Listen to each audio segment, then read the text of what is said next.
Hello friends, કેમ છો? મજામાં ને? તો આજનો આપણો ટોપિક છે બાળકોમાં કુપોષણ અને જન્મજાત ખામીઓ.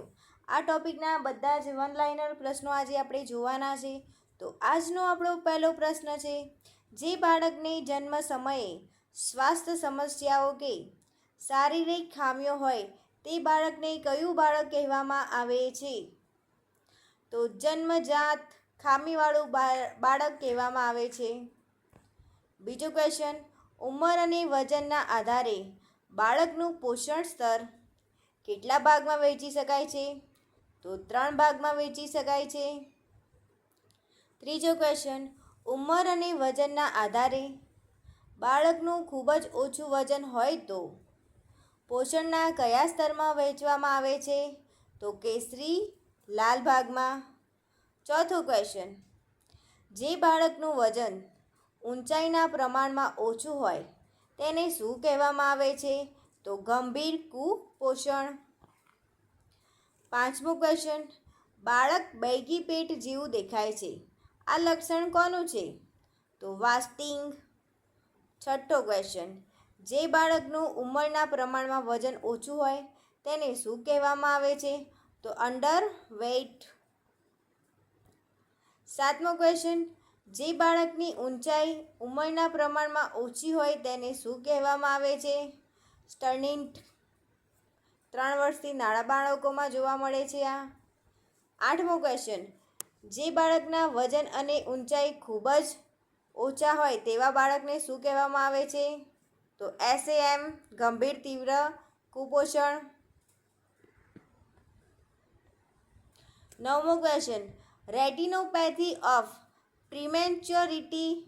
રેટિનોપેથી એ મુખ્યત્વે કેવા બાળકોને થાય છે?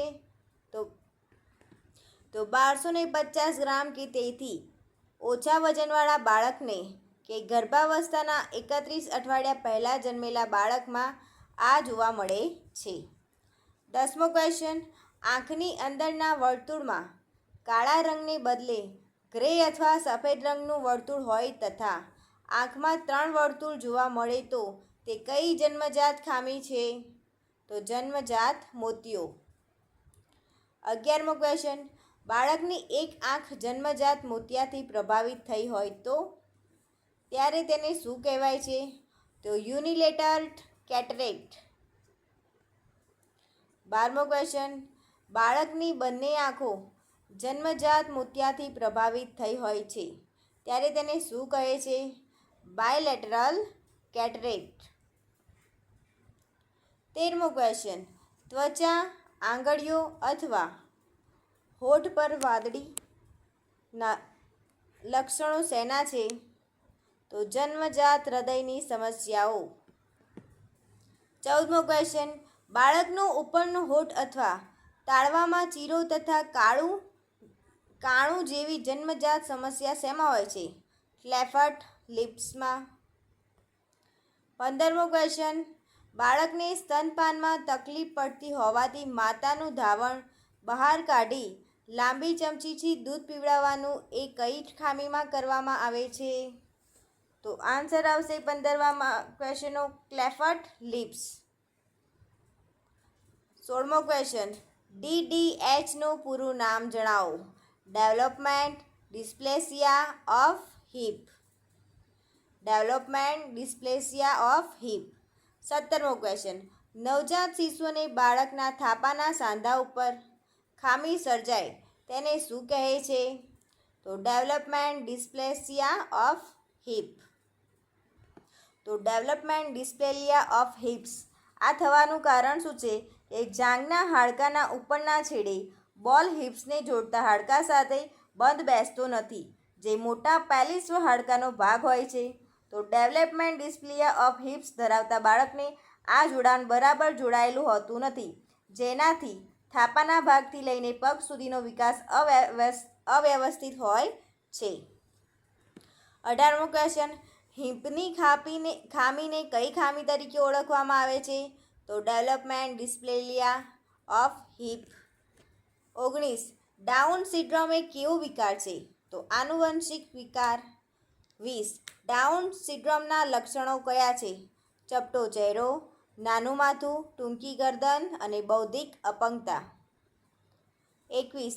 ન્યુરલ ટ્યુબ ડિફેક્ટ ખામી બીજા કયા નામથી ઓળખાય છે? તો NTDS. 22મો ક્વેશ્ચન. મગજ અને કરોડરજ્જુની જન્મજાત ખામી એ કઈ ખામી છે? Neural tube defect. 23મો ક્વેશ્ચન. ન્યુરલ ટ્યુબ ડિફેક્ટથી બચવા માટે સગર્ભાએ શું વધારે ખાવું જોઈએ? તો ફોલિક એસિડની ભરપૂર પાંદડાવાળા શાકભાજી અને કઠોળ ખાવા જોઈએ. 24મો ક્વેશ્ચન. એક અથવા બે પગ અંદરની તરફ કે નીચે તરફ વળેલા હોય તે કઈ ખામી છે? તો ક્લબ ફૂટ. શું આન્સર આવશે? ક્લબ ફૂટ. 25મો ક્વેશ્ચન. કઈ પદ્ધતિ દ્વારા ક્લબ ફૂટ ખામીની સારવાર કરી શકાય છે? તો પોન્ટેસરી. 26મો ક્વેશ્ચન. ઊંચાઈ પ્રમાણે ઓછું વજન હોય તેને શું કહેવાય છે? ગંભીર કુપોષણ. 27. સ્ટનિંગ થવાની સૌથી વધુ શક્યતા કઈ વયના જૂથના બાળકોમાં જોવા મળે છે? તો 3 વર્ષથી નાની વયના જૂથમાં જોવા મળે છે. 28. બાળ મૃત્યુ એટલે શું? જન્મથી 1 વર્ષમાં થતું મરણ. તેને શું કહેવામાં આવે છે? બાળ મૃત્યુ. 29. બાળ મૃત્યુ દર એટલે શું? તો પ્રતિ 1000 જીવિત બાળ જન્મ સાથે મૃત્યુ જન્મતા બાળકોનો દર. 30મો ક્વેશ્ચન. જીવિત જન્મ એટલે શું? જન્મ સમયે શિશુમાં જીવંત હોવાના લક્ષણો જોવા મળે, જેમ કે શ્વાસોશ્વાસ, હૃદય કે નાળના ધબકારા કે હલનચલન હોય તો તેને જીવિત જન્મ કહેવાય છે. 31મો ક્વેશ્ચન. માતા મૃત્યુ એટલે શું?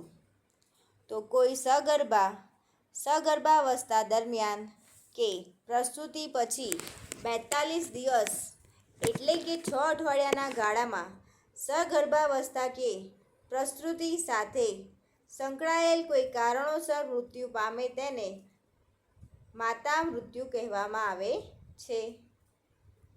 32મો ક્વેશ્ચન. નવજાત શિશુ કોને કહેવાય છે? તો જન્મથી 28 દિવસ સુધીના બાળકને નવજાત શિશુ કહેવામાં આવે છે. 33મો ક્વેશ્ચન. જન્મથી 28 દિવસ સુધીમાં થતું મરણ એટલે નવજાત શિશુનું મરણ. તો આની સાથે આપણે તેના MCQ પણ લઈ લીધા છે. તો પહેલો MCQ છે કે પરિવારની પોષણ જરૂરિયાતોનું મૂલ્યાંકન કરતી વખતે ખાલી જગ્યા મુદ્દા ધ્યાનમાં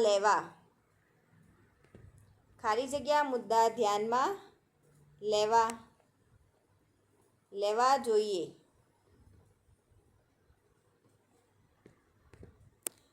તો આ ક્વેશ્ચન 2025માં પૂછાઈ ગયો છે. તો A. ઉંમર, ઊંચાઈ અને વજન. B. શારીરિક જરૂરિયાતો, ધર્મ, સાંસ્કૃતિક અને વય સંબંધિત જરૂરિયાતો, આવશ્યકતાઓ અને વિનંતીઓ. C. ઉંમર, વંશીયતા, વજન, ધર્મ અને સામાજિક સ્થિતિ. કે D. ઉંમર, વંશીયતા, વજન અને સામાજિક સ્થિતિ. તો શું આન્સર આવશે? A, B, C yeah D કે પરિવારની પોષણ જરૂરિયાતોનું મૂલ્યાંકન કરતી વખતે ખાલી જગ્યા મુદ્દાઓ ધ્યાનમાં લેવા. તો આન્સર આવશે B. શારીરિક જરૂરિયાતો, ધર્મ, સાંસ્કૃતિક અને વય સંબંધિત જરૂરિયાતો, આવશ્યકતાઓ અને વિનંતીઓ. બીજો ક્વેશ્ચન છે. બાળ મૃત્યુ માટે જવાબદાર કારણ કયું છે? નિમોનિયા, ઝાડા, ઓછું વજન કે આપેલ તમામ. બાળ મૃત્યુ માટે જવાબદાર કારણ કયું છે? A, B, C yeah D. તો આન્સર આવશે આપેલ તમામ. એટલે ન્યુમોનિયા, ઝાડા અને ઓછું વજન આ દરેક વસ્તુથી બાળકનું મૃત્યુ થઈ શકે છે. ત્રીજો ક્વેશ્ચન. WHO મુજબ કુપોષણનું પ્રમાણ જાણવા માટે કયો ચાર્ટ ઉપયોગ કરી શકાય? Z score chart, T score chart, F score chart કે પી સ્કોર ચાર્ટ? તો શું આવશે? WHO મુજબ કુપોષણનું પ્રમાણ જાણવા માટે કયો ચાર્ટ ઉપયોગ કરી શકાય? તો ત્રીજા ક્વેશ્ચનમાં આન્સર આવશે એ Z score chart. AMC FSW 2023માં ક્વેશ્ચન પૂછાઈ ચૂક્યો છે. તો ચોથો ક્વેશ્ચન, ગંભીર કુપોષણ વિનાના શોખવાળા 1 થી 3 વર્ષના બાળકોને રિંગરલેક્ટ કે સામાન્ય બાટલો પ્રથમ વખત કેટલા પ્રમાણમાં આપવો જોઈએ? 10 મિલી પ્રતિ કિલોગ્રામ છે આ.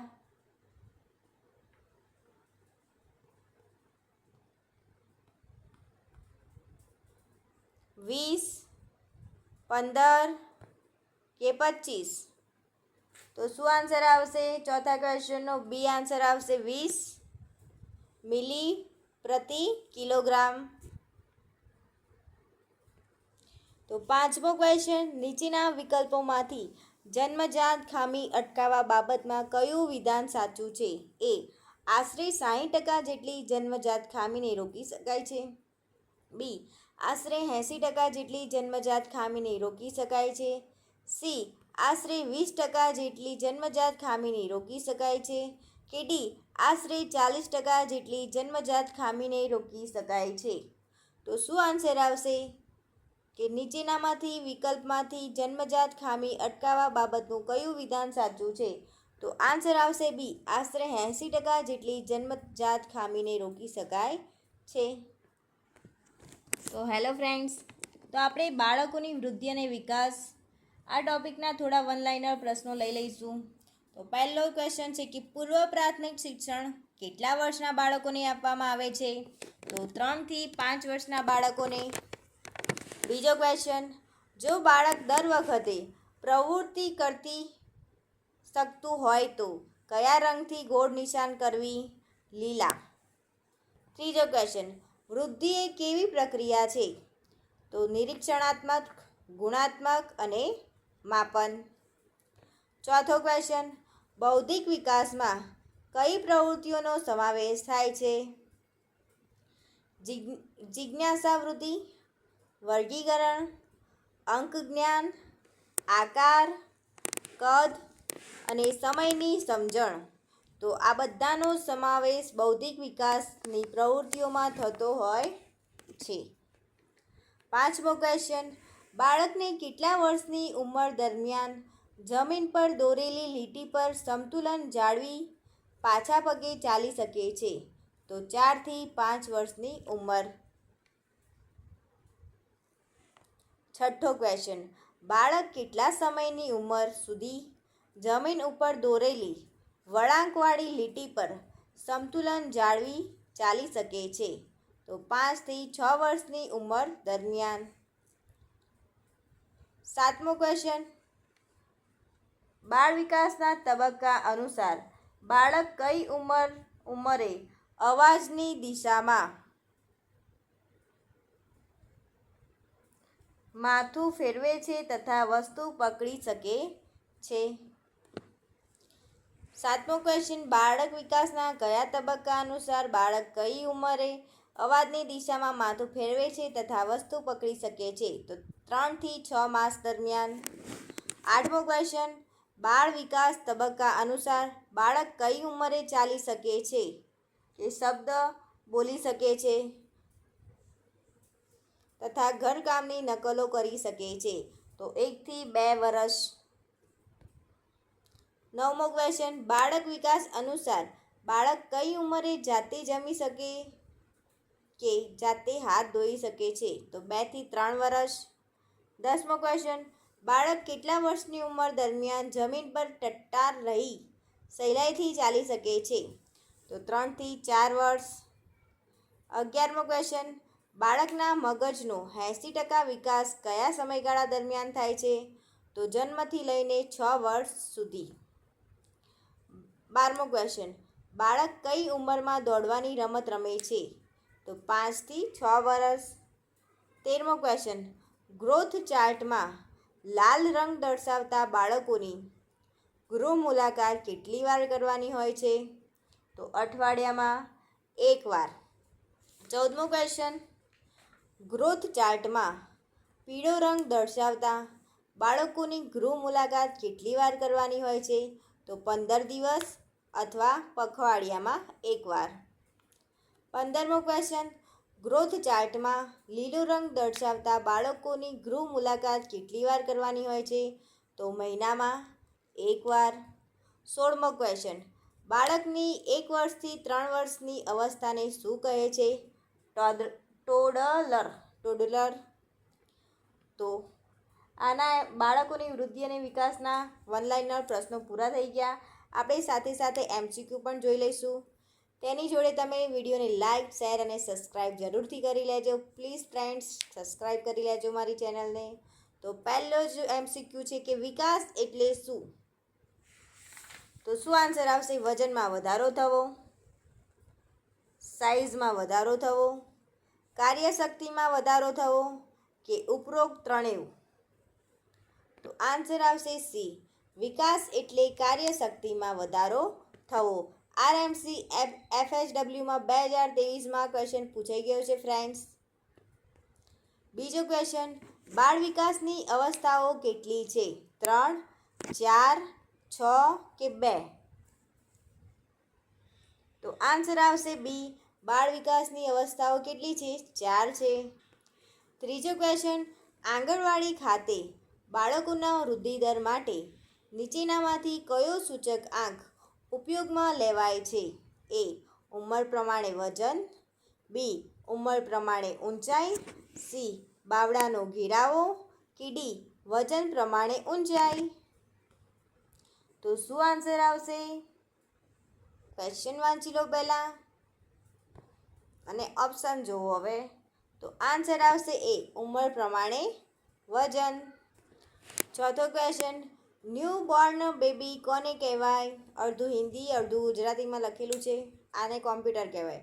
એ, જન્મથી 1 વર્ષ સુધી, બી, જન્મથી 28 દિવસ સુધી, સી, જન્મથી 3 વર્ષ સુધી કે ડી, ઉપરના બધા? તો ચોથા ક્વેશ્ચનનો આન્સર શું આવશે? બી આવશે, જન્મથી 28 દિવસ સુધીના બાળકને ન્યૂ બોર્ન બેબી કહેવામાં આવે છે. પાંચમો ક્વેશ્ચન, નીચેનામાંથી કયો વિકાસલક્ષી સીમાચિહ્નોનો સામાન્ય રીતે 6 મહિનાના શિશુ દ્વારા પ્રાપ્ત થાય છે? RMC MPSWમાં 2024માં ક્વેશ્ચન પૂછાઈ ગયેલો છે. એ, આધાર વિના બેસવું, બી, સ્વતંત્ર રીતે ચાલવું, સી, ટૂંકા વાક્યોમાં બોલવું કે ડી, સરળ શબ્દો લખવા? તો શું આન્સર આવશે? એ, બી, સી યા ડી? તો પાંચમા ક્વેશ્ચનનો આન્સર આવશે એ, આધાર વિના બેસવું. અને આપણા વિડીયોનો લાસ્ટ ક્વેશ્ચન છે કે બાળપણના સમયગાળા દરમિયાન નીચેનામાંથી કઈ વર્તણૂક પ્રણાલી પ્રતિબિંબિત થાય છે? એ, સામાજિક કુશળતા અને કલ્પના શક્તિ, બી, વધુ સ્વતંત્ર અને અભિવ્યક્ત, સી, મૂળભૂત લાગણીશીલ અભિવ્યક્તિ અને પરિચિત ચહેરાઓ સાથે ક્રિયાપ્રતિક્રિયા કે ડી, ઓળખ નિર્માણ અને સાથીઓનો પ્રભાવ? તો શું આન્સર આવશે? છઠ્ઠા ક્વેશ્ચનમાં ચલો બધા એકી સંગાત કરી લો એટલે તમને દેખાય બરોબર. તો હવે તમે જોઈ શકો છો કે બાળપણના સમયગાળા દરમિયાન નીચેનામાંથી કઈ વર્તણૂક પ્રણાલી પ્રતિબિંબિત થાય છે? તો શું આન્સર આવશે છઠ્ઠા ક્વેશ્ચનનો?